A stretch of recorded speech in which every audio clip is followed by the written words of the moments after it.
कब दी तथा द पढ़ें। दी को कब दी तथा द पढ़ें। बहुत अच्छा, शुरुआत करते हैं।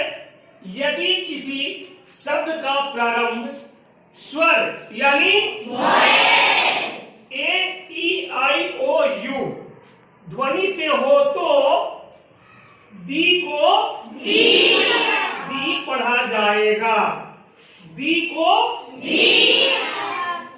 दी पढ़ा जाएगा। ठीक है, समझ रहे हैं ना। जैसे एग्जाम्पल में हम दी इंडिया क्या बोलेंगे? दी इंडिया। दूसरा एग्जाम्पल में आते हैं दी इंड क्या बोलेंगे? दी बोलेंगे।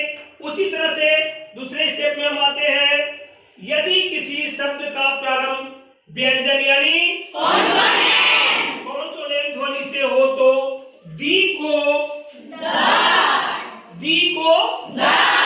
द पढ़ा जाएगा। दी को द पढ़ा जाएगा। That example the Taj Mahal, the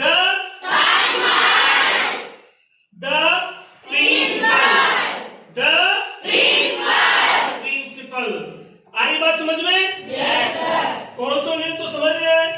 A E I O you को छोड़कर अंग्रेजी के जितने सारे लेटर कॉन्सोनेंट होते हैं, यानी आपका द टी क्या है यहाँ पे? कॉन्सोनेंट। इसलिए हम इसको द ताजमहल पढ़ेंगे। पी यहाँ पे क्या है? कॉन्सोनेंट। द प्रिंसिपल कहेंगे।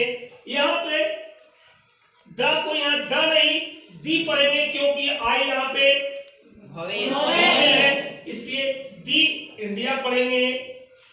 दी इन ई यहाँ पे वावेल है, इसलिए दी इन।